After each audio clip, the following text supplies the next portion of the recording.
আজকে এখন যেতে চলেছি কলকাতাতে। তো আমরা চলে এসেছি কলকাতা হাটে। হাওড়া স্টেশনের কাছে, আর আমাদের পিছনে রয়েছে হাওড়া ব্রিজ।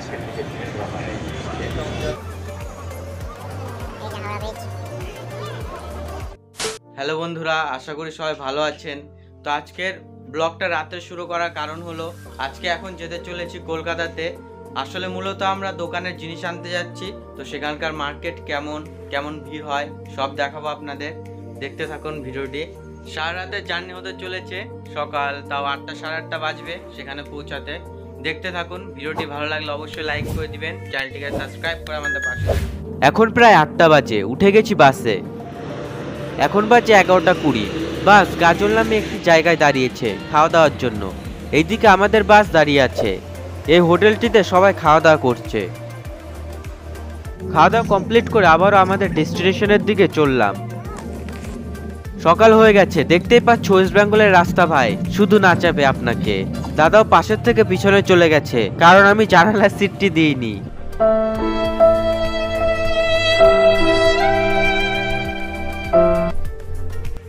অবশেষে কলকাতা ঢুকে গেছি। এইদিকে একটা কাকু ব্যথার ওষুধ বেচছে, আপনাদের লাগলে বলবেন, 1 ডজন এনে রেখেছি। হাজার হাজার টাকা নষ্ট করে ফেলেছেন, ঘরে রেখে দেখুন একটা ফাইল। চিহ্ন পাবেন, এটা আয়ুর্বেদিক দ্বারা ভাই। হঠাৎ দাঁতে যন্ত্রণা, হঠাৎ দাঁতে ব্যথা, হঠাৎ প্রচন্ড হাসি।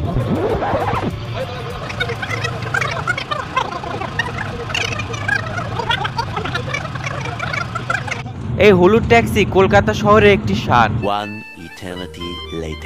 তো বন্ধুরা, ফাইনালি নেমে গেছি কলকাতাতে। এটা ধর্মতলা। এখান থেকে যাব মেটিয়া বুশ মার্কেটে। সেখানে মার্কেট করে তারপর সন্ধ্যাবেলা মনে হয় বাসে তুলে যেতে হবে মালগুলো। এখন কোথাও একটা দোকানে ব্রেকফাস্ট করব, মুখ ধুয়ে বেরিয়ে যাব মেটিয়া বুশে। এই জায়গা তোমাদের কলকাতা না আসলেও কোথাও না কোথাও দেখেছোই। এখান থেকে কলকাতা সিটির দারুণ ভিউ পাওয়া যায়। আবার উঠে পড়লাম বাসে মার্কেট যাওয়ার উদ্দেশ্যে। আর হ্যাঁ, এই লাইটটা ইডেন গার্ডেন স্টেডিয়ামের। তো আমরা চলে এসেছি কলকাতা হাটে। এখান থেকে মাল নিব, হাটটা তোমাদের দেখাই।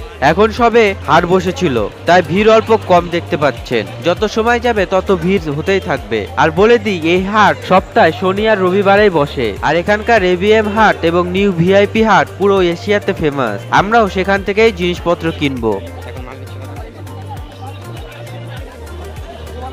মাল কেনা প্রায় হাফ শেষ, আর হালত একদম পাতলা হয়ে গেছে। তাও সকাল থেকে কত হেঁটেছি আমি দেখাচ্ছি তোমাদের দ্বারা। দেখতেই পাচ্ছ 19,000 স্টেপ। কয় কিলোমিটার হয়?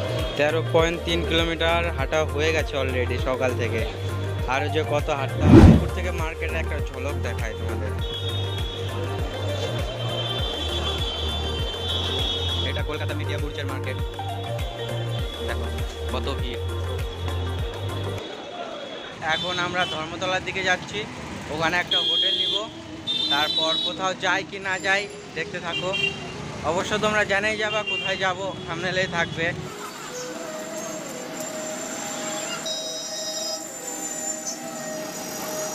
তো বন্ধুরা, রুমে এসে এখন বেরোবো। খাওয়া দাওয়া হয়নি সকাল থেকে। খাওয়া দাওয়া করে একটু ভিক্টোরিয়া মেমোরিয়ালের দিকে যাব। বাইরে থেকেই দেখবো, কেন কি এতক্ষণে তো বন্ধ হয়ে গেছে। দেখি যাই, দেখতে থাকো তোমরা। A few inches later. Victoria Memorial বলে চলে এসেছি হাওড়া ব্রিজে। মুড সুইং হতে সময় লাগে না। ভিক্টোরিয়া মেমোরিয়ালে তো যাওয়া হলো না, পেট পুজো করে আমরা চলে আসলাম হাওড়া স্টেশনের কাছে, আর আমাদের পিছনে রয়েছে হাওড়া ব্রিজ।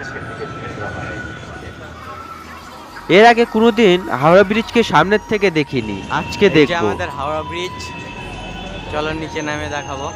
আমরা চলে আসছি হাওড়া ব্রিজের ঘাটে। চলুন ঘাটটা দেখাই। ঘাটে এসে সত্যি আলাদা একটি অনুভূতি। এত ব্যস্ত শহরেও যে শান্তি পাওয়া যায় আজকে বুঝলাম। ঘাটে বসে ব্রিজকে দেখতে দারুণ লাগছিল।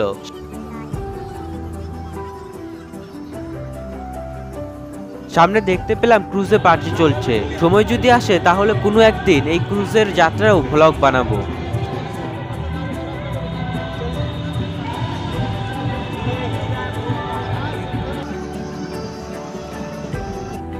ফটো এবং ভিডিও দেখতে দেখতে কিছু ইনফরমেশন দিয়ে দিই। যেমন নাম শুনে বোঝা যাচ্ছে এটি কলকাতা এবং হাওড়াকে জোড়া লাগায়। প্রায় 75 বছর আগে এই ব্রিজটি বানানো হয়। এটি হুগলি নদীর উপর দিয়ে বানানো হয় এবং এটা ব্রিটিশ সরকার বানিয়েছিল।